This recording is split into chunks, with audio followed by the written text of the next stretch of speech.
Welcome to Revise and Resubmit, Weekend Classics. I'm Pavlov. And I'm Nikita. Imagine a company, maybe a huge retail giant like Walmart, under immense pressure, Public trust is low, perceptions are tough. Yet in just 1 year, they somehow save a massive $200 million. And how? By reevaluating something that seems almost boringly mundane, like packaging, and redesigning their truck routes. But here's the really interesting part. They weren't just cutting costs, they were also significantly reducing their environmental footprint at the same time. Now, that's not just some clever business trick. It's actually a window into a fundamentally different way of thinking about how businesses and society connect. And this powerful shift in perspective, one that really reshapes how we understand capitalism itself, it's right at the heart of an incredibly influential article. We're talking about creating shared value. And it wasn't just published anywhere. This appeared in the prestigious Harvard Business Review journal. That's an FT50 listed practitioner journal, so quite significant. It really is. And this thoughtfully crafted and rigorously peer-reviewed article was written by two brilliant minds, Michael E. Porter, who's a distinguished professor at Harvard University, and Mark R. Kramer. Kramer co-founded FSG, which is a global social impact consulting firm, and he also directs the CSR initiative at Harvard's Kennedy School of Government. Quite the pair.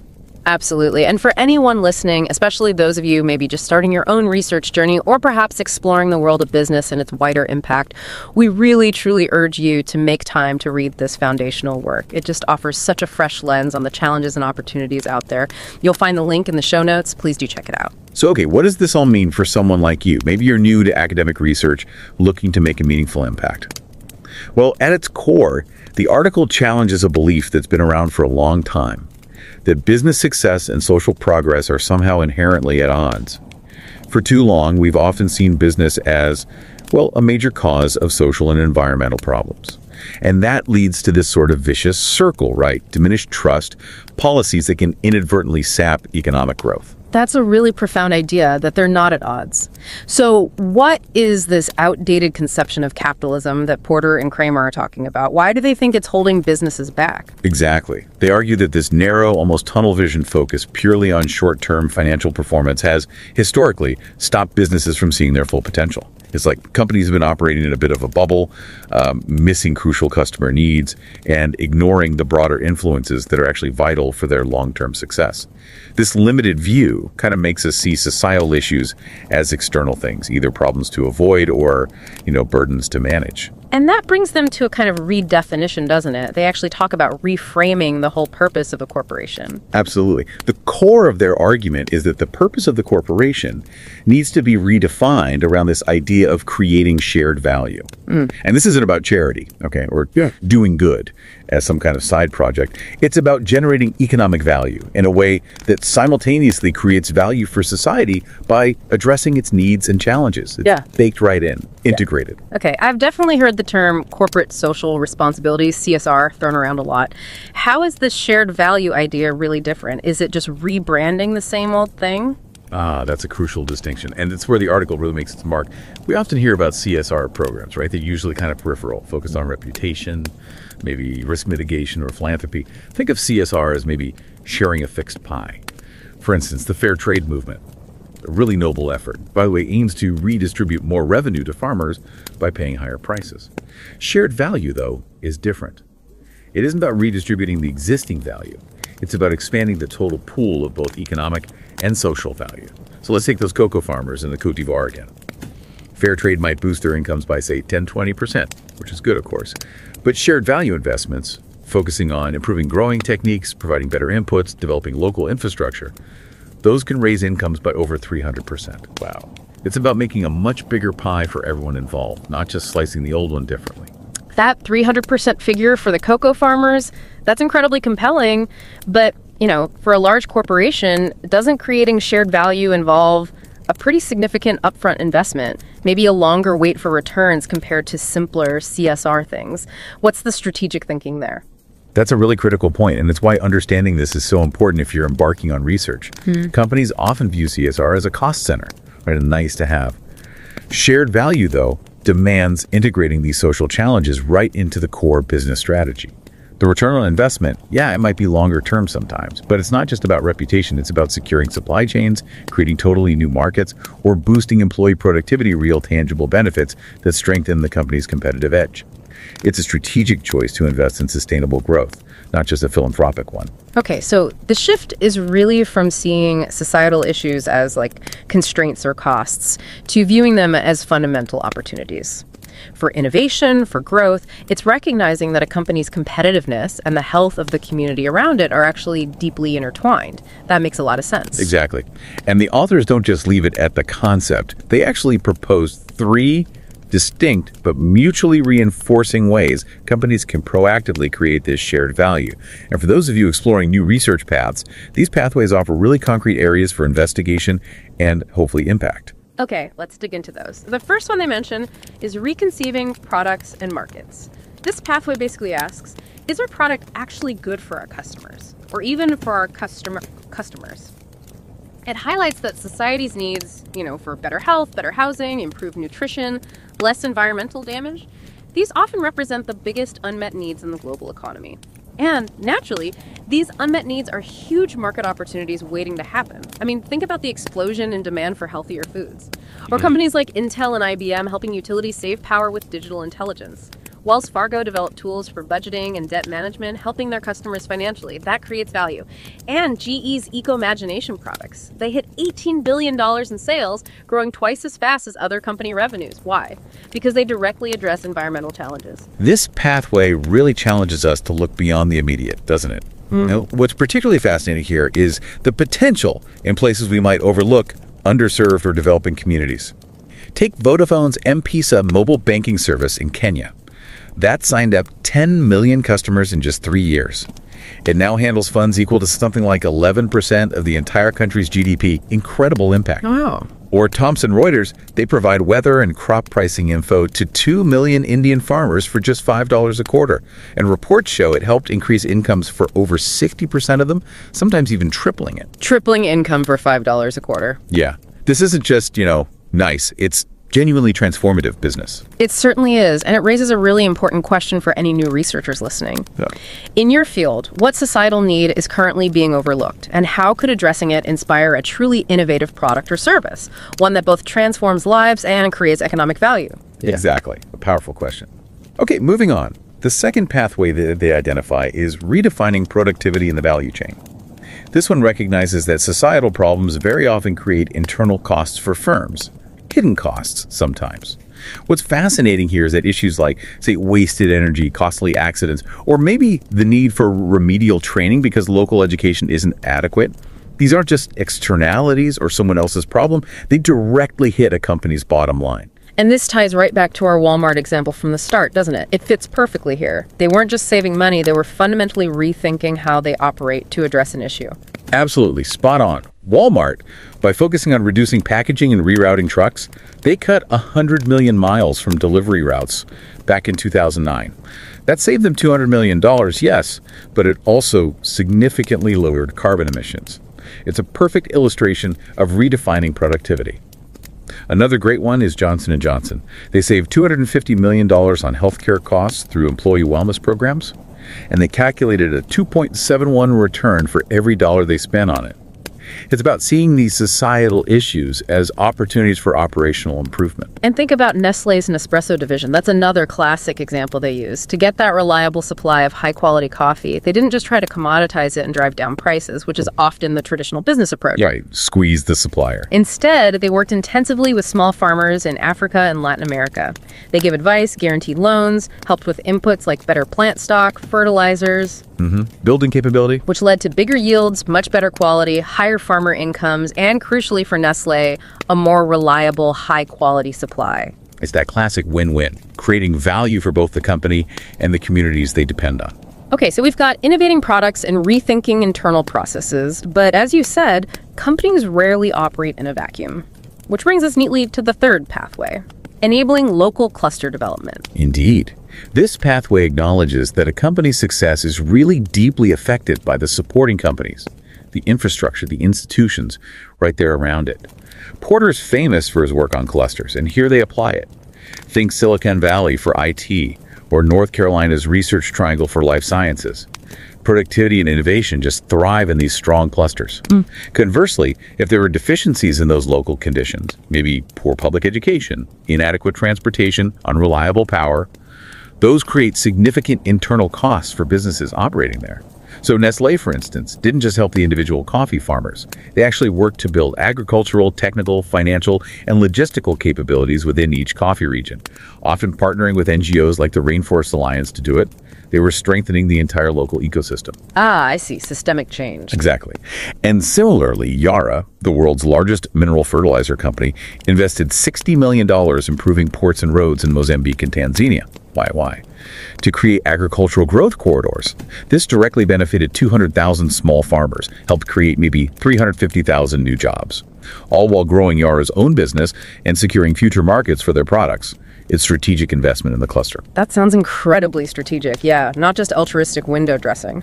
So this framework, it isn't just for the Fortune 500 companies, is it? It really seems like a powerful way for anyone, including, you listening as an aspiring researcher, to identify problems that are both socially meaningful and economically viable to solve. Absolutely. And it also makes us fundamentally rethink the role of government and civil society, too. Instead of just imposing top-down command and control regulations, governments can actually be more effective by setting clear, measurable social goals, performance standards, and then supporting innovation that promotes shared value. This encourages companies to actually invest in solutions, rather than just focusing on avoiding penalties. We're also seeing new types of NGOs emerging, like TechnoServe and Root Capital, and major foundations like the Bill and Melinda Gates Foundation, working directly with businesses to build these shared value ecosystems. It becomes much more collaborative. So the ultimate takeaway here feels like is that not all profit is created equal. Profits that actually involve a social purpose, the kind generated through shared value, represent a higher form of capitalism, maybe, one that creates this positive cycle, a virtuous cycle of company and community prosperity. It's like a broader conception of Adam Smith's invisible hand, suggesting that self-interested behavior, when channeled this way, can genuinely benefit society in profound, sustainable ways. It's a really compelling framework, especially if you're just beginning your academic journey. Creating shared value prompts you to look beyond the traditional boundaries, to question those old assumptions about inherent trade-offs between profit and purpose, and to actively seek out opportunities where economic success and social progress aren't just aligned, but are fundamentally intertwined, mutually reinforcing. Yeah, it invites you, the researcher, to consider how your own work can identify those hidden connections, maybe.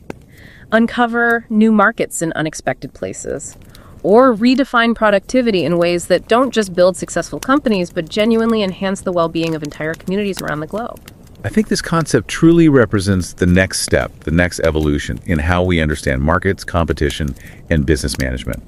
It's really a powerful call to broaden our perspective, ensuring that when we pursue value, it benefits everyone, not just the shareholders in the short term. So as you embark on your own research journey, maybe carry this provocative thought with you. In the area you're passionate about, what societal problem, one that's often seen just as a burden or a cost, could actually be fertile ground? Fertile ground for the next wave of innovation, creating value not just for a company, but for an entire community. It's a powerful question to keep in mind. And don't forget to subscribe to Revise and Resubmit on Spotify and Apple Podcasts. Until next time, keep those minds curious, keep questioning, and keep revising and resubmitting.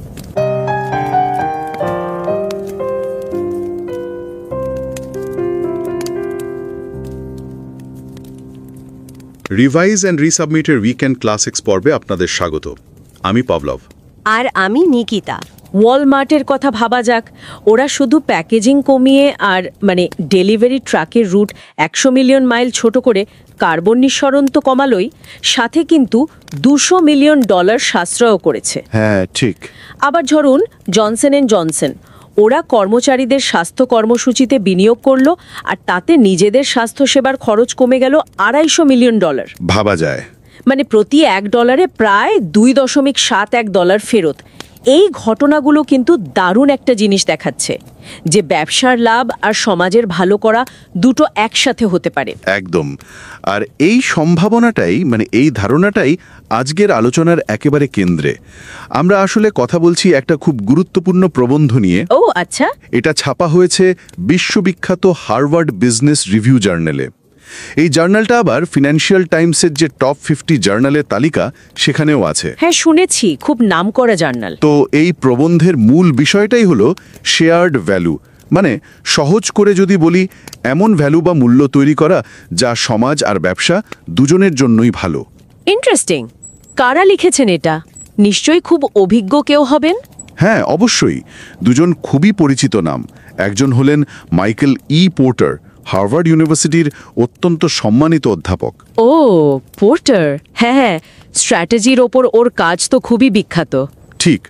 আর দ্বিতীয়জন হলেন mark Kremer. উনি FSG বলে একটা global social impact consulting সংস্থা আছে, সেটার সহপ্রতিষ্ঠাতা। আর Harvard Kennedy school of গভর্নমেন্টের CSR ইনিশিয়েটিভের senior fellow. আচ্ছা, মানে দুজনেই এই ফিল্ডের একেবারে প্রথম সারির বিশেষজ্ঞ। একদম। তাই আমরা একটা অনুরোধ করতে চাই, আপনারা এই চ্যানেল সাবস্ক্রাইব করুন বা না করুন, একটু সময় বের করে মূল প্রবন্ধটা যদি পড়েন, আমার মনে হয় খুব ভালো হবে। হ্যাঁ, আমিও একমত। এটা খুব যত্ন নিয়ে লেখা আর খুব কঠোরভাবে পিয়ার রিভিউ করা। মানে এর গুণমান নিয়ে প্রশ্ন নেই। আমরা লিঙ্কটা শো নোটসে দিয়ে দেব। আর আজকের আলোচনাটা আমরা কাদের কথা মাথায় রেখে সাজিয়েছি?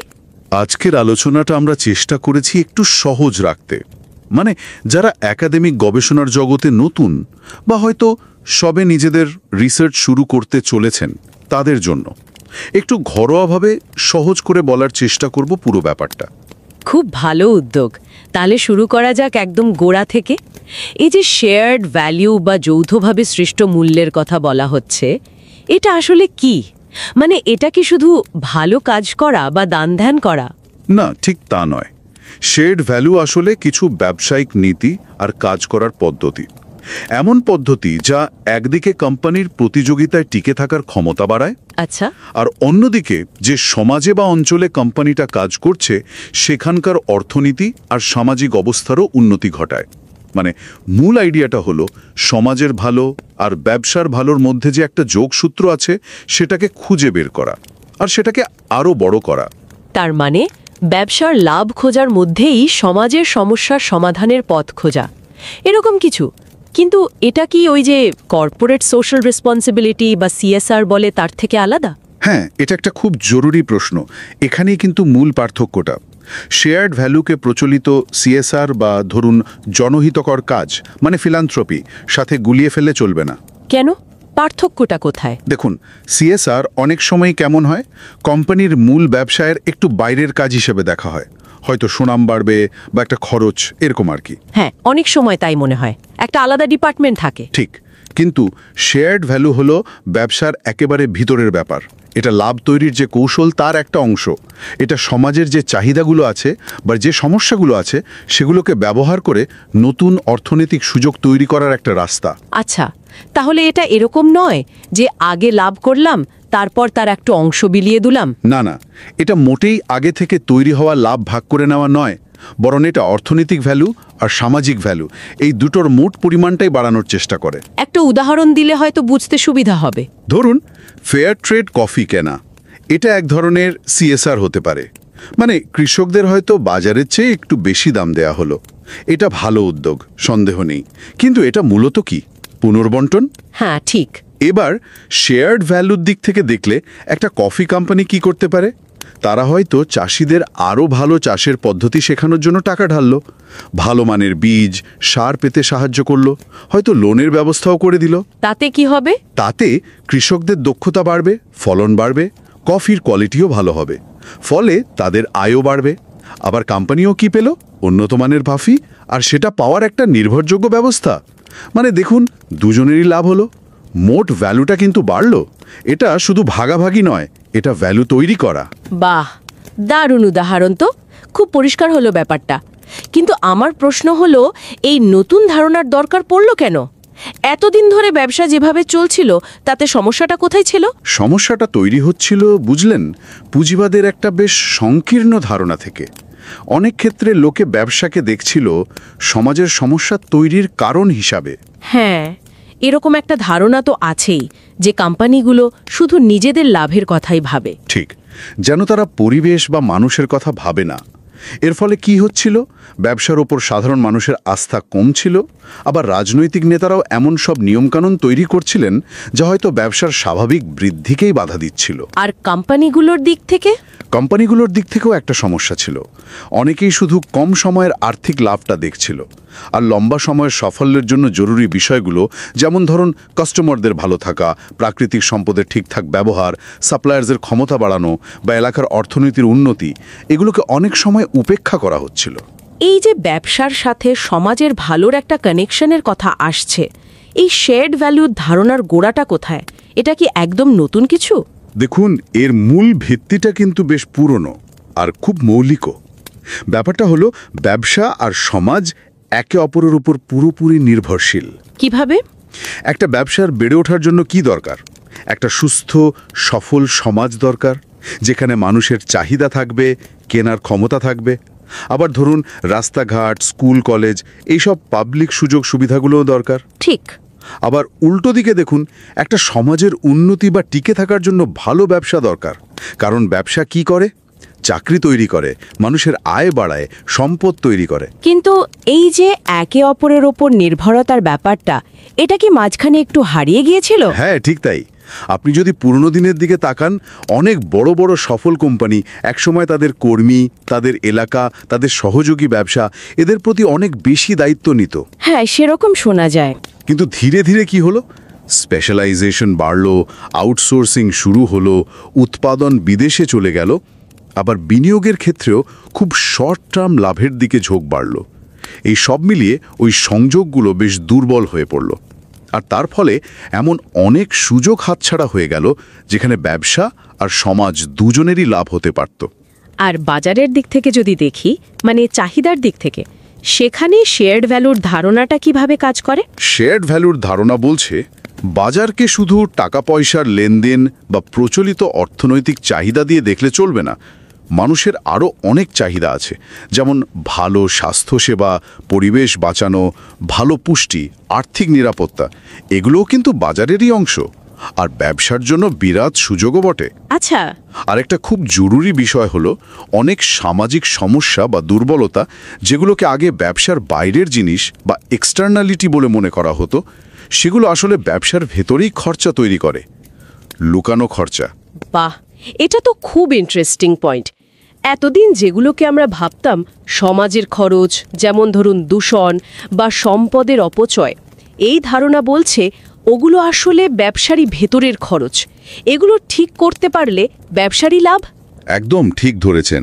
যেমন ধরুন কারখানায় যদি দূষণ কমানো যায় বা শক্তি বাঁচানো যায়, তাতে শুধু পরিবেশের লাভ হয় না, ব্যবসার নিজের কাঁচামাল বা বিদ্যুতের খরচও কমে। হ্যাঁ, তা তো বটেই। আবার ধরুন কর্মীদের যদি ভালো বেতন দেওয়া হয় বা স্বাস্থ্য সুবিধা দেওয়া হয়, তাতে শুধু তাদের উপকার হয় না, তাদের কাজের মান বাড়ে, কোম্পানি ছেড়ে যাওয়ার প্রবণতা কমে, মানে ব্যবসার উৎপাদনশীলতা বাড়ে। এই সংযোগগুলো খুঁজে বের করাই হলো শেয়ার্ড ভ্যালুর মূল কাজ। বুঝলাম। তাহলে কোম্পানিগুলোই শেয়ার্ড ভ্যালু ঠিক কিভাবে তৈরি করতে পারে? প্রবন্ধে কি কোনো নির্দিষ্ট পথের কথা বলা আছে? হ্যাঁ, প্রবন্ধে মূলত 3টে প্রধান পথের কথা বলা হয়েছে। প্রথম পথটা হলো পণ্য এবং বাজারকে নতুনভাবে কল্পনা করা, মানে রিকনসিভিং প্রোডাক্টস অ্যান্ড মার্কেটস। এর মানে কি? নতুন ধরনের পণ্য তৈরি করা বা নতুন বাজার খোঁজা? হ্যাঁ, অনেকটা তাই। এর মানে হলো সমাজের যে চাহিদাগুলো এখনও পূরণ হয়নি বা যে সমস্যাগুলো আছে, সেগুলোকে ব্যবসার সুযোগ হিসেবে দেখা। যেমন ধরুন পরিবেশ বান্ধব পণ্যের চাহিদা এখন বাড়ছে। জিই বা জেনারেল ইলেকট্রিকের ইকো-ম্যাজিনেশন উদ্যোগের কথা ভাবুন। ওরা এমন সব পণ্য তৈরি করেছে যা শক্তি বাঁচায় বা দূষণ কমায়, আর এইগুলো বিক্রি করে ওরা বিলিয়ন বিলিয়ন ডলার আয় করেছে। ও আচ্ছা। আবার ধরুন কেনিয়াতে ভোডাফোনের এম-পেসা, মোবাইল ফোনে টাকা লেনদেনের সেবা। এটা শুধু কেনিয়ার লক্ষ লক্ষ সাধারণ মানুষের জীবন সহজ করেনি, দেশের অর্থনীতিতেও বিরাট প্রভাব ফেলেছে। আর ভোডাফোনের জন্য একটা বিশাল নতুন ব্যবসাও তৈরি হয়েছে। তার মানে এই যে তথাকথিত পিছিয়ে পড়া বাজার বা বাটাম অফ দ্য পিরামিডের কথা বলা হয়, সেখানেও ব্যবসার বিশাল সুযোগ আছে। অবশ্যই আছে। আর প্রায়শই দেখা যায় কি বলুন তো, এই ধরনের বাজারের জন্য কোনো পণ্য বা সেবা তৈরি করতে গিয়ে এমন সব নতুন আইডিয়া বা ইনোভেশন হয় যা পরে উন্নত দেশের বাজারেও দারুণ চলে। মাইক্রোফাইন্যান্সের একটা খুব ভালো উদাহরণ। হ্যাঁ ঠিক। ভারতে যেমন থমসন রয়টার্স কৃষকদের জন্য আবহাওয়া, বাজার দর এসব তথ্য দেওয়ার একটা সার্ভিস চালু করেছিল, তাতে লক্ষ লক্ষ কৃষকের আয় বাড়াতে সাহায্য হয়েছে, আবার থমসন রয়টার্সের নিজের ব্যবসাও বেড়েছে। মূল কথাটা হলো সামাজিক চাহিদা পূরণ করার চেষ্টা কিন্তু নতুন বাজার আর নতুন উদ্ভাবনের জন্ম দিতে পারে। দারুণ ইন্টারেস্টিং। তাহলে পণ্য আর বাজার নিয়ে নতুন করে ভাবা গেল। এর পরের উপায়টা কি? ব্যবসার নিজের কাজের পদ্ধতির দিকে তাকালেও কি শেয়ার্ড ভ্যালু তৈরি করা যায়? ঠিক ধরেছেন, এটাই হলো দ্বিতীয় উপায়, ভ্যালু চেইনে উৎপাদনশীলতাকে নতুনভাবে সংজ্ঞায়িত করা, মানে রিডিফাইনিং productivity in the value chain. Value chain মানে তো ওই কাঁচামাল আনা থেকে শুরু করে জিনিসটা কাস্টমারের হাতে পৌঁছানো পর্যন্ত পুরো প্রক্রিয়াটা, তাই না? হ্যাঁ, একদম। কাঁচামাল সংগ্রহ, তারপর উৎপাদন, প্যাকেজিং, বিক্রি, ডিস্ট্রিবিউশন, এই পুরো জিনিসটা, এই পুরো প্রক্রিয়ার প্রত্যেকটা ধাপে অনেক সামাজিক আর পরিবেশগত ব্যাপার জড়িয়ে থাকে। যেমন কতটা জল ব্যবহার হচ্ছে, কতটা প্রাকৃতিক সম্পদ লাগছে, কর্মীদের স্বাস্থ্য বা নিরাপত্তা কেমন, কাজের পরিবেশটা কীরকম ইত্যাদি।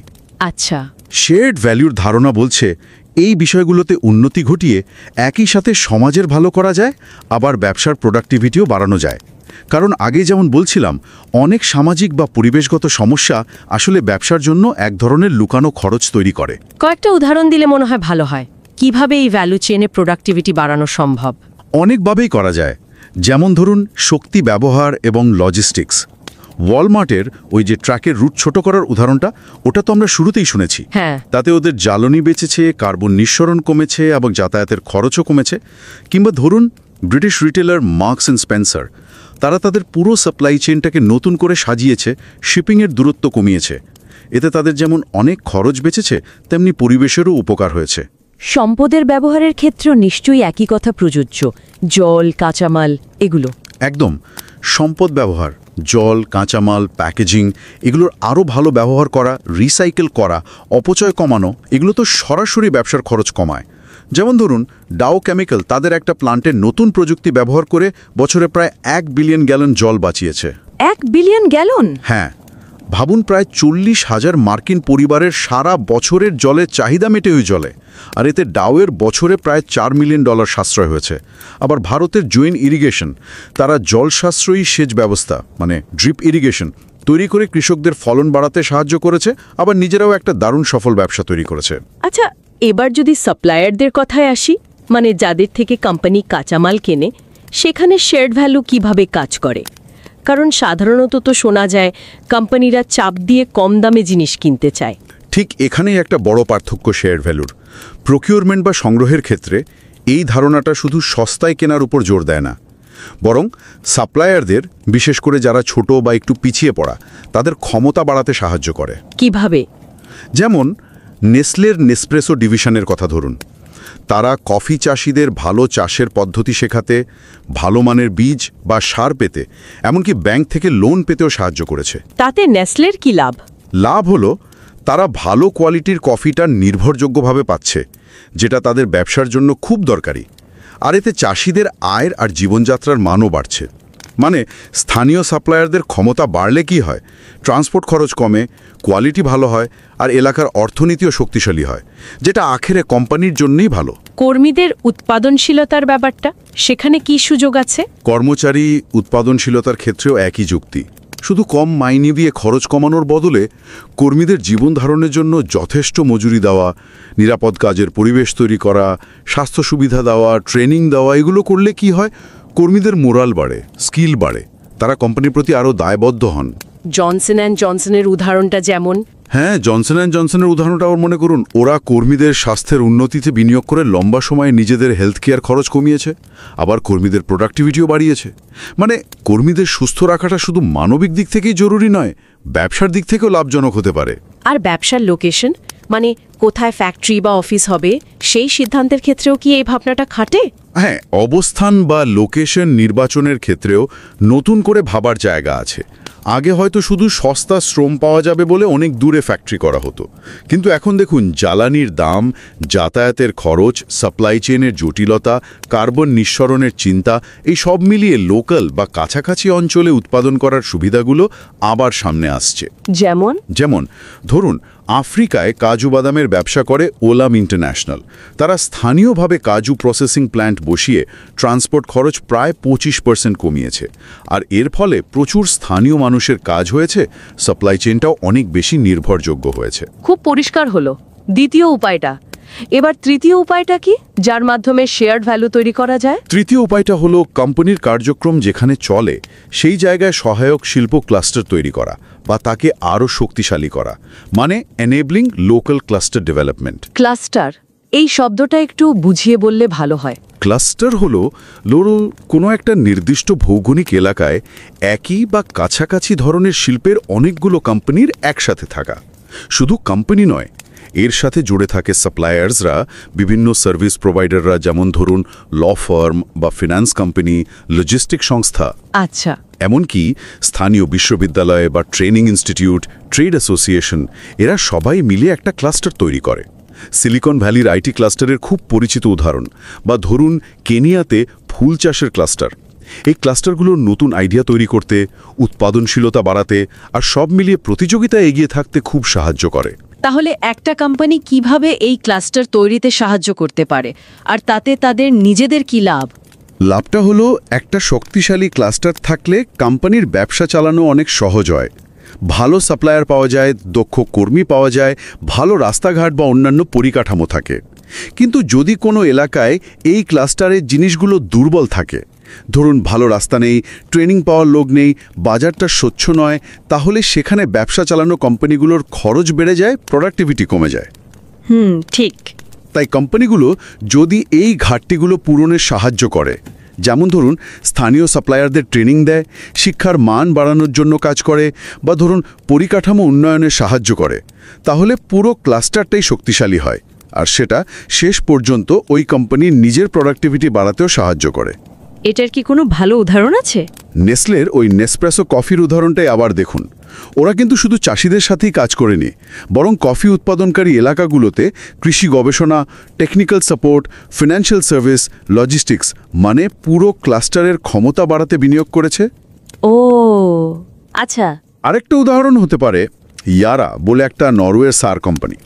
ওরা আফ্রিকার মোজাম্বিক আর তানজানিয়ায় বন্দর আর রাস্তার উন্নতি সহ একটা পুরো এগ্রিকালচারাল করিডর তৈরির জন্য মিলিয়ন মিলিয়ন ডলার বিনিয়োগ করেছে। তাদের লক্ষ্য শুধু নিজেদের সারের বাজার বাড়ানো নয়, বরং ওই অঞ্চলের পুরো কৃষি ব্যবস্থাটাকে উন্নত করা, যা লক্ষ লক্ষ ছোট কৃষককে সাহায্য করবে, নতুন কাজের সুযোগ তৈরি করবে। দেখা যাচ্ছে ক্লাস্টার উন্নয়নে প্রায়শই অন্যদের সাথে, মানে অন্য কোম্পানি, সরকারি সংস্থা বা এনজিওদের সাথে মিলে কাজ করতে হয়। দারুণ। তাহলে আমরা শেয়ার্ড ভ্যালু কি, কেন এর প্রয়োজন, আর কিভাবে তা তৈরি করা যায়, এই বিষয়গুলো নিয়ে বেশ বিস্তারিত কথা বললাম। এবার যদি আমরা ওই কর্পোরেট সোশ্যাল রেসপন্সিবিলিটি বা সিএসআর আর শেয়ার্ড ভ্যালু বা সিএসভির পার্থক্যটা আর একবার একটু ঝালিয়ে নিই, কারণ এই দুটোকে গুলিয়ে ফেলার একটা সম্ভাবনা কিন্তু থাকে। হ্যাঁ, অবশ্যই। মূল পার্থক্যগুলো মনে রাখাটা জরুরি। দেখুন, সিএসআর অনেক সময় সুনাম বাড়ানোর জন্য বা বাইরের চাপে করা হয়। এর ফোকাস থাকে মূলত ভালো কাজ করার উপর, যা হয়তো কোম্পানির মূল ব্যবসার সাথে সরাসরি যুক্ত নাও থাকতে পারে, আর এটাকে অনেক সময় একটা খরচ হিসেবে দেখা হয়। আর সিএসভি বা শেয়ার্ড ভ্যালু অন্যদিকে ভ্যালু তৈরি করার উপর জোর দেয়। এমন ভ্যালু যেখানে অর্থনৈতিক লাভ আর সামাজিক উন্নয়ন দুটোই ঘটে এবং সুবিধাটা খরচের চেয়ে বেশি হয়। এটা কোম্পানির লাভজনকতা আর প্রতিযোগিতার কৌশলের একটা অবিচ্ছেদ্য অংশ। এটা কোম্পানির নিজস্ব ক্ষমতা আর দক্ষতার উপর ভিত্তি করে তৈরি হয়, আর এর এজেন্ডাটা ভেতর থেকে আসে, বাইরের চাপে নয়। মানে সিএসআর অনেকটা ভালো নাগরিক হওয়ার মতো, আর সিএসভি হলো ব্যবসার মূল কাজের মাধ্যমেই সমাজের সমস্যার সমাধান করে লাভবান হওয়া। খুব সুন্দরভাবে বললেন। আচ্ছা, এই শেয়ার্ড ভ্যালুর ধারণাটা কি শুধু কোম্পানিগুলোর জন্যই, নাকি সরকার বা এনজিওদের জন্য এর কোনো গুরুত্ব আছে? না, এটা সবার জন্যই খুব গুরুত্বপূর্ণ। সরকার এবং এনজিওদেরও কিন্তু এই ভ্যালিউর দিক থেকে ভাবা উচিত।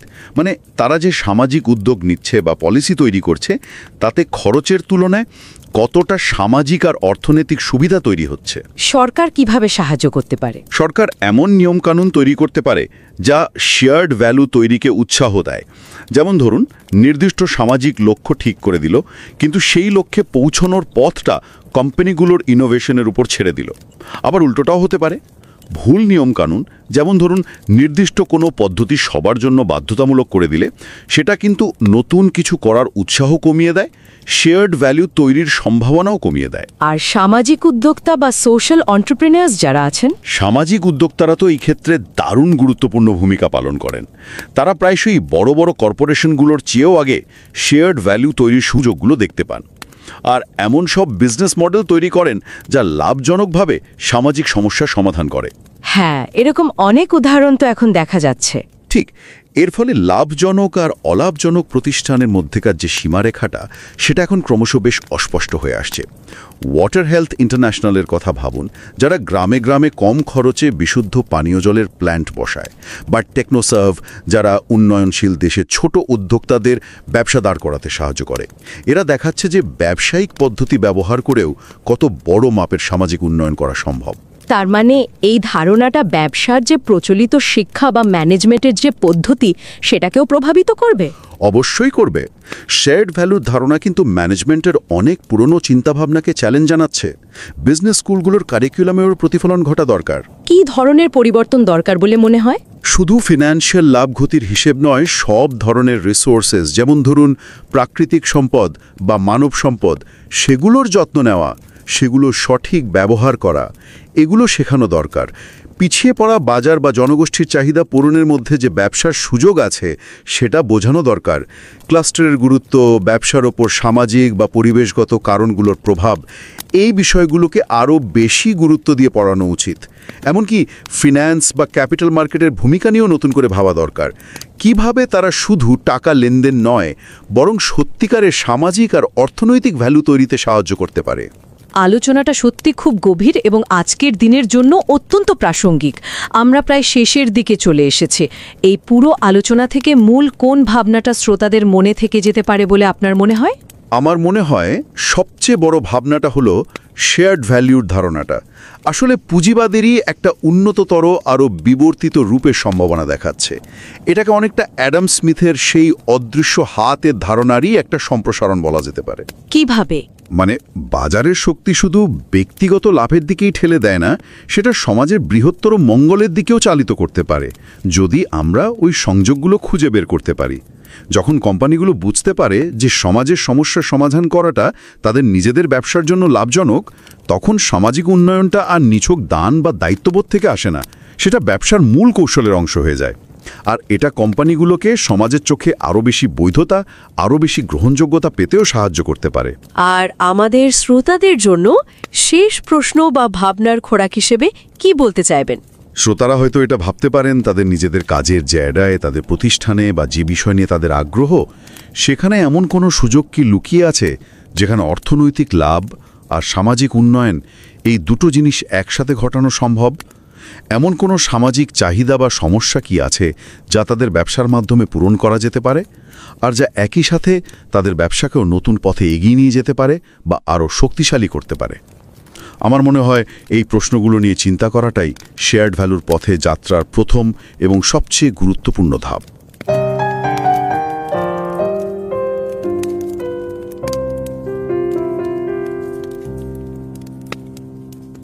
नमस्कार और रिवाइज एंड रीसबमिट की वीकेंड क्लासिक्स एपिसोड में आपका स्वागत है। मैं हूं पावलो और मैं हूं निकिता। जरा सोचिए, एक छोटा सा कॉफी का कप, उसके पीछे कितनी बड़ी कहानी हो सकती है। नेस्प्रेसो को ही लें, नेस्ले का प्रीमियम कॉफी डिवीजन है। अब उन्हें चाहिए थी बेहतरीन कॉफी बीन्स, है ना, खासतौर पर अफ्रीका, लैटिन अमेरिका के छोटे किसानों से। पर ये आसान नहीं था। किसान बेचारे वो अक्सर कम पैदावार, खराब क्वालिटी, इसी चक्कर में फंसे रहते थे। तो नेस्ले ने क्या किया? सिर्फ दाम नहीं बढ़ाया, उन्होंने किसानों के साथ मिलकर काम किया। उन्हें बेहतर खेती सिखाई, लोन की गारंटी तक दी, खाद बीज जैसे जरूरी सामान दिलाने में भी मदद की, और नतीजा कमाल का। किसानों की आमदनी बढ़ी, पर्यावरण पर बोझ भी कम हुआ और नेस्ले को मिली बढ़िया कॉफी की एक भरोसेमंद सप्लाई। देखिए, ये सिर्फ दान नहीं था, ये बिजनेस करने का एक बिल्कुल नया तरीका था। कंपनी को भी फायदा, समाज को भी। आज हम जिस विषय पर बात कर रहे हैं ना, वो कुछ इसी तरह की सोच पर आधारित है। ये चर्चा असल में एक बहुत ही महत्वपूर्ण लेख का सार है जो छपा था प्रतिष्ठित हार्वर्ड बिजनेस रिव्यू में। और ये कोई आम जर्नल नहीं है, ये FT 50 लिस्टेड प्रैक्टिशनर जर्नल है। मतलब बिजनेस की दुनिया के बड़े विचारक इसे गंभीरता से लेते हैं। इस लेख को लिखा है Michael E. Porter, Harvard university के प्रोफेसर हैं, और मार्क R. क्रेमर ने। क्रेमर साहब ने प्रोफेसर पोर्टर के साथ मिलकर FSG नाम की एक ग्लोबल कंसल्टिंग फर्म भी बनाई है जो सामाजिक असर पर काम करती है। ये दोनों ही इस फील्ड के जाने माने नाम हैं। हम तो यही कहेंगे कि जो भी सुन रहे हैं, चाहे आप इस चैनल को सब्सक्राइब करें या ना करें, प्लीज़ इस लेख को पढ़ने के लिए थोड़ा समय ज़रूर निकालिए। ये बहुत गहराई से लिखा गया है और इसकी समीक्षा भी बहुत कठोरता से हुई है। लिंक आपको शो नोट्स में मिल जाएगा। हाँ बिल्कुल। और ये चर्चा ना उन लोगों के लिए खास तौर पर काम की हो सकती है जो अकादमिक रिसर्च की दुनिया में अभी नए हैं, जो अपनी रिसर्च यात्रा बस शुरू ही कर रहे हैं। ये लेख बिजनेस और समाज के रिश्ते को देखने का एक बिल्कुल नया नजरिया देता है। आज का हमारा मकसद यही है कि इस लेख का जो मूल विचार, साझा मूल्य या जिसे अंग्रेजी में शेयर्ड वैल्यू कहते हैं, उसे ठीक से समझें और ये भी देखें कि ये पुरानी सोच से अलग कैसे है और क्यों ये इतना जरूरी है आज के समय में। हाँ, क्योंकि लेख की शुरुआत ही एक बड़ी चिंता से होती है। वो कहते हैं कि पूंजीवाद संकट में है। ऐसा क्यों लगता है? आजकल देखिए, अक्सर बिजनेस को ही समाज की कई समस्याओं का जिम्मेदार ठहरा दिया जाता है। पर्यावरण की समस्या हो, आर्थिक असमानता हो, एक आम धारणा सी बन गई है कि कंपनियां तो बस समाज का नुकसान करके अपना मुनाफा देखती हैं। बिल्कुल। और इसमें एक विडंबना भी है। आप देखेंगे, कंपनियां जितनी ज्यादा कॉर्पोरेट जिम्मेदारी मतलब CSR की बातें करती है ना, हाँ, उतना ही ज्यादा शक उन पर किया जाता है। लोगों का भरोसा बिजनेस पर कम हो गया है। और इसकी एक बड़ी वजह ये है कि कई कंपनियां ना वो मूल्य बनाने के पुराने ढरे पर ही चल रही हैं। उनका ध्यान किस पर है? सिर्फ थोड़े समय के वित्तीय मुनाफे पर, शॉर्ट टर्म गेन्स।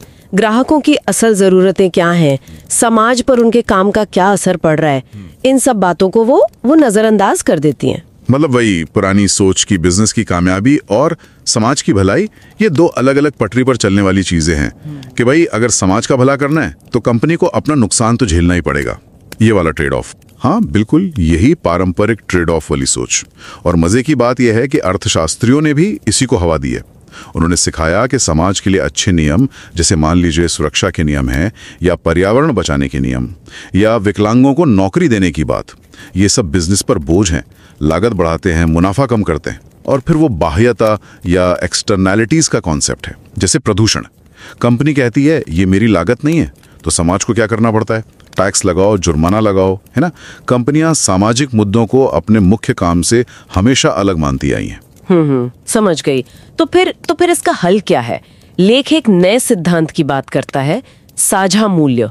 ये क्या चीज है? देखिए, साझा मूल्य का सिद्धांत ये कहता है कि आर्थिक मूल्य यानी कि कंपनी का मुनाफा इस तरह से कमाया जाए कि उससे समाज के लिए भी मूल्य बने। मतलब समाज की जरूरतें पूरी हो, उसकी जो चुनौतियां हैं उनका हल निकले। ये सिर्फ CSR नहीं है, ये दान पुण्य या सस्टेनेबिलिटी की बात नहीं है। ये आर्थिक सफलता हासिल करने का एक नया तरीका है। ये कंपनी की कामयाबी को समाज की तरक्की से सीधा सीधा जोड़ता है। मूल विचार यह है कि समाज की जरूरतें ही असल में बाजारों को परिभाषित करती हैं, और जो सामाजिक कमजोरियां हैं वो अक्सर कंपनियों के लिए अंदरूनी लागतें पैदा करती हैं। अच्छा, तो ये सिर्फ CSR की तरह दान देना या बस अपनी इमेज चमकाना नहीं है, बल्कि बिजनेस करने के तरीके में ही समाज की भलाई को शामिल करना है। पर एक सवाल है, ये फेयर ट्रेड वाले विचार से कैसे अलग है? कई बार लोग इन दोनों को एक जैसा समझ लेते हैं। हाँ, ये बहुत अच्छा सवाल है, क्योंकि ये अंतर समझना बहुत जरूरी है। फेयर ट्रेड का मकसद क्या होता है कि किसानों को उसी फसल के लिए थोड़ी ज्यादा कीमत दे दो ताकि उनकी आय का हिस्सा बढ़ जाए। ये ज्यादातर क्या है? मौजूदा मूल्य का पुनर्वितरण।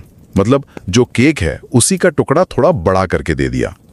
साझा मूल्य का नजरिया इससे कहीं आगे जाता है। ये किसानों की कुशलता, उनकी पैदावार, उनकी क्वालिटी, उनकी स्थिरता, इन सबको बढ़ाने पर जोर देता है। कैसे? बेहतर तकनीक सिखाकर, स्थानीय स्तर पर जो सप्लाई चेन है, जो संस्थान हैं जिन्हें हम क्लस्टर कहते हैं, उनको मजबूत करके। इससे होता क्या है कि कुल मुनाफे और राजस्व का जो पूरा केक है ना, वो ही बड़ा हो जाता है। और इसका फायदा फिर किसानों को भी मिलता है और उन कंपनियों को भी जो उनसे खरीद रही हैं। एक उदाहरण है, कोटे डिआईवर में कोको किसानों पर स्टडी हुई थी।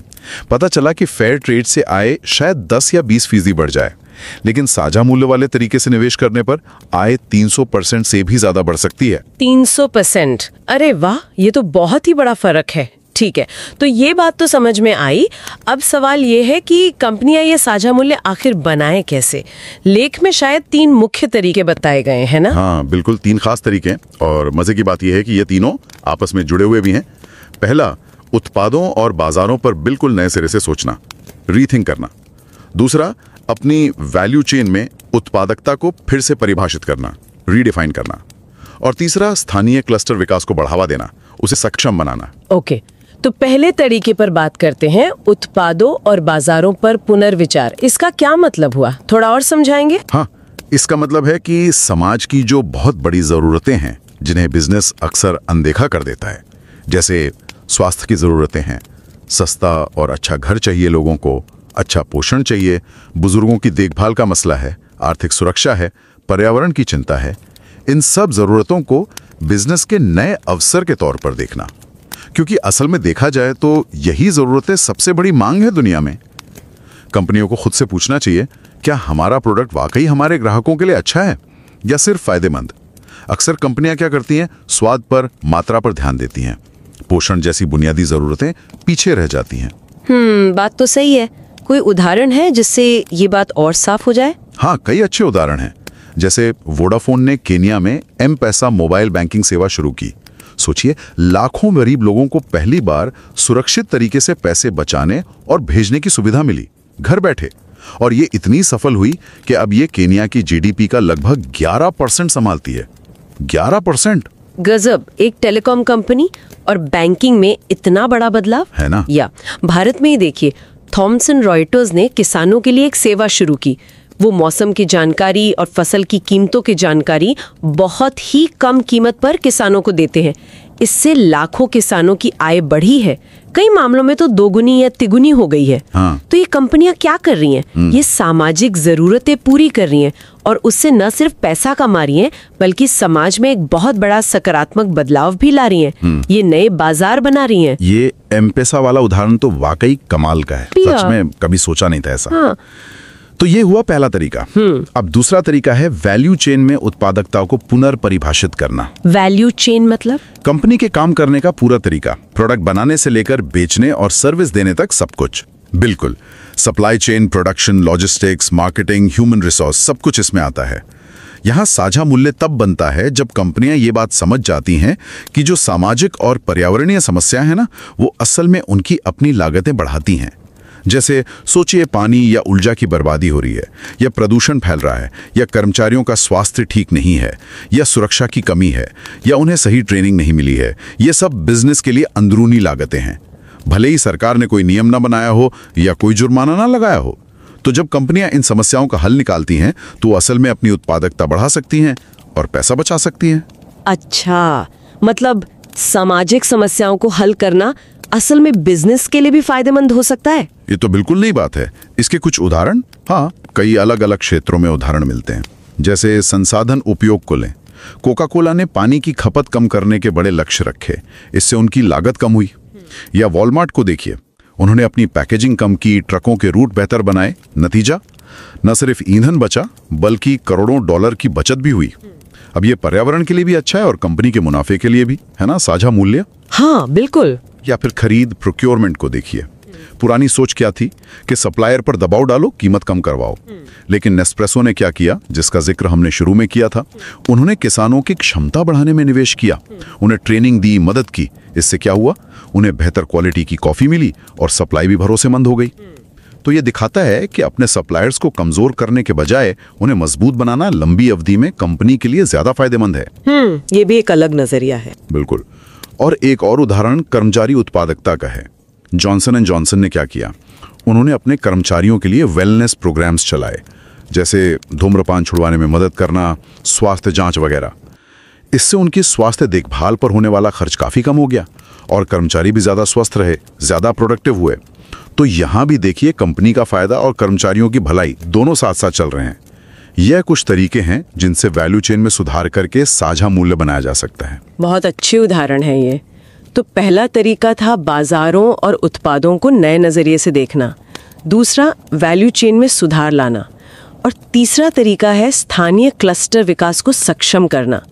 ये क्लस्टर शब्द पहले भी आया था, ये क्या होता है? क्लस्टर का मतलब है किसी खास इलाके में एक ही तरह के या एक दूसरे से जुड़े हुए व्यवसायों, उनके सप्लायर्स, सेवा देने वालों और लॉजिस्टिक्स वगैरह की सुविधाओं का एक तरह से जमावड़ा। जैसे आपने सुना होगा सिलिकॉन वैली का नाम।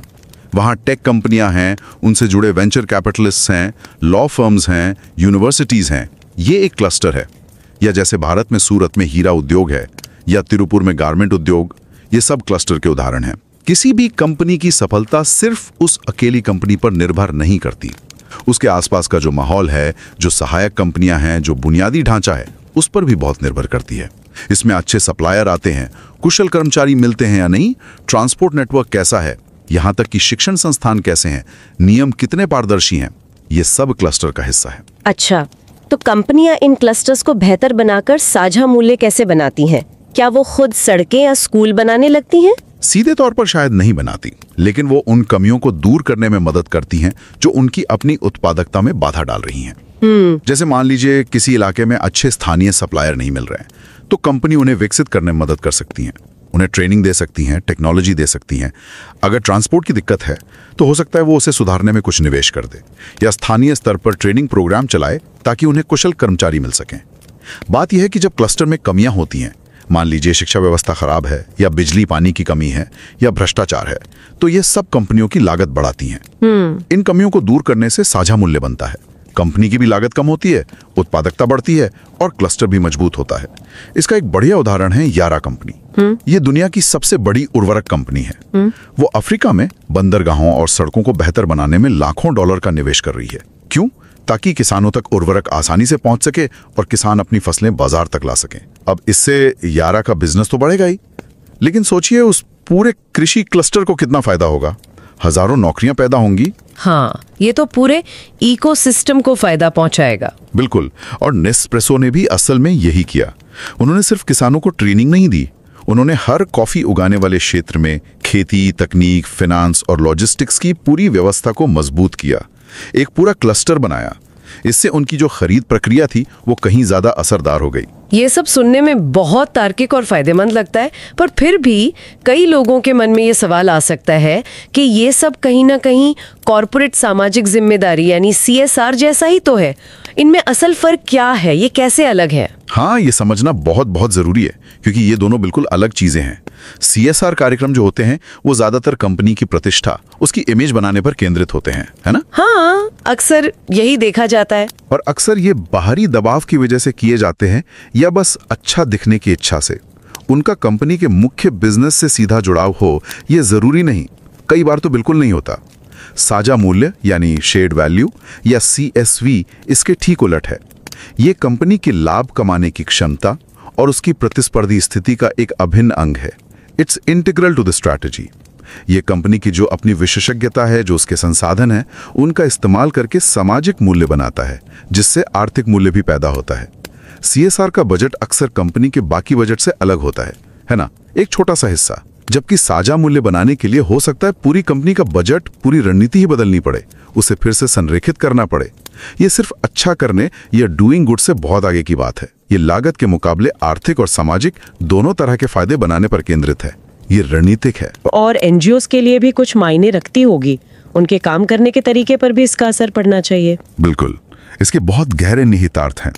सरकारों और गैर सरकारी संगठनों यानी NGOs को भी सोचने का तरीका बदलना होगा।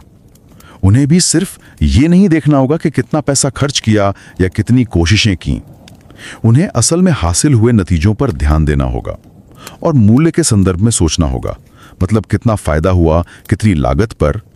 उन्हें यह समझना होगा कि बिजनेस की उत्पादकता को कैसे बढ़ाया जाए, ना कि सिर्फ उस पर रोक लगाई जाए या उसे सजा दी जाए। नियमन यानी रेगुलेशन भी ऐसा होना चाहिए जो सामाजिक लक्ष्यों को साफ तौर पर बताए, प्रदर्शन के मानक तय करे, लेकिन कंपनियों को उन लक्ष्यों तक पहुंचने के लिए नए इनोवेटिव तरीके खोजने की छूट दे। वो नियम जो सिर्फ ये बताते हैं कि क्या करना है नहीं, बल्कि वो नियम जो कैसे करना है ये भी तय कर देते हैं, वो अक्सर नवाचार को रोकते हैं और बेवजह लागत बढ़ाते हैं। और बिजनेस स्कूलों के बारे में क्या, जहां भविष्य के लीडर तैयार होते हैं? उन्हें भी अपनी सोच और पाठ्यक्रम बदलना होगा। निश्चित रूप से बिजनेस स्कूलों को अपने पाठ्यक्रम को कई ज्यादा व्यापक बनाने की जरूरत है। उन्हें सिर्फ फाइनेंस और मार्केटिंग के आगे सोचना होगा। उन्हें सिखाना होगा कि संसाधनों का सही और कुशल इस्तेमाल कैसे करें, समाज की गहरी मानवीय जरूरतें क्या हैं, क्लस्टर और लोकेशन का बिजनेस के लिए क्या महत्व है, और फाइनेंस कैसे सिर्फ बाजार के उतार चढ़ावों पर सट्टा लगाने के बजाय असली मूल्य बनाने में, रियल इकोनॉमी में मदद कर सकता है। प्रबंधन की सोच को वो जो पुराना बंटवारा है ना, आर्थिक चिंताएं अलग, सामाजिक चिंताएं अलग, उससे आगे बढ़ना होगा। इन दोनों को जोड़ना सीखना होगा। तो क्या हम ये कह सकते हैं कि यह पूंजीवाद का एक विकसित, एक ज्यादा परिपक्व, एक ज्यादा टिकाऊ रूप है? हाँ, लेख असल में यही तर्क देता है। वो कहते हैं कि साझा मूल्य बिजनेस में इनोवेशन और विकास की अगली बड़ी लहर ला सकता है। ये पोटेंशियल है इसमें। यस। ये कंपनी की सफलता और समाज की भलाई को फिर से जोड़ेगा। एक ऐसा रिश्ता जो शायद पिछली कुछ सदियों की संकीर्ण सोच और सिर्फ छोटी अवधि के मुनाफे पर ध्यान देने के कारण कहीं खो गया था। ये उस तरह के मुनाफे पर ध्यान केंद्रित करता है जो सामाजिक फायदा पहुंचाता है, ना कि उसे कम करता है या उसकी कीमत पर आता है। एक तरह से ये एडम स्मिथ के अदृश्य हाथ की एक ज्यादा व्यापक, ज्यादा गहरी समझ है, जहां बाजार की प्रतिस्पर्धा समाज के लिए उन तरीकों से फायदेमंद होती है जिन्हें हम शायद भूल गए थे। ये दान या परोपकार नहीं है, ये समझदारी भरा स्वहित है। सामाजिक मूल्य बनाकर आर्थिक मूल्य कमाना, एनलाइटेंड सेल्फ इंटरेस्ट। तो आज हमने माइकल पोर्टर और मार्क क्रेमर के साझा मूल्य के इस शक्तिशाली विचार को समझने की कोशिश की है। ये सिर्फ परोपकार या सामाजिक जिम्मेदारी का मामला नहीं है, बल्कि बिजनेस करने का एक बहुत ही रणनीतिक, एक स्ट्रेटेजिक तरीका है। ये मानता है कि कंपनियां सामाजिक समस्याओं को हल करके आर्थिक रूप से ज्यादा सफल हो सकती हैं, और इससे कंपनी और समाज दोनों के लिए एक सकारात्मक, एक फायदेमंद चक्र बनता है। हाँ, और जैसे हमने शुरू में कहा था, ये सोच उन लोगों के लिए विशेष रूप से प्रासंगिक है जो रिसर्च की दुनिया में कदम रख रहे हैं। ये बिजनेस, समाज और उनके बीच के जो जटिल रिश्ते हैं, उनको समझने का एक नया लेंस, एक नया चश्मा देता है। यह हमें उन पारंपरिक धारणाओं पर सवाल उठाने के लिए प्रेरित करता है कि भाई बिजनेस अलग है, समाज अलग है, और ऐसे मौके तलाशने के लिए प्रेरित करता है जहां आर्थिक तरक्की और सामाजिक भलाई कंधे से कंधा मिलाकर चल सकें। यह दिखाता है कि बिजनेस कैसे सामाजिक समस्याओं को हल करने का एक बहुत शक्तिशाली साधन बन सकता है, अगर सही तरीके से सोचा जाए। बिल्कुल। तो श्रोताओं के लिए एक अंतिम विचार छोड़ जाते हैं। जरा सोचिए, क्या कोई ऐसी सामाजिक या पर्यावरणीय समस्या है जिसे कोई जानी मानी कंपनी अपने मुख्य बिजनेस मॉडल के जरिए साझा मूल्य बनाकर हल कर सकती है? सोचिए कि ये कैसा बिक सकता है और इसके क्या प्रभाव हो सकते हैं, कंपनी के लिए भी और समाज के लिए भी। और हाँ, वो मूल लेख पढ़ना मत भूलिएगा, लिंक शो नोट्स में है।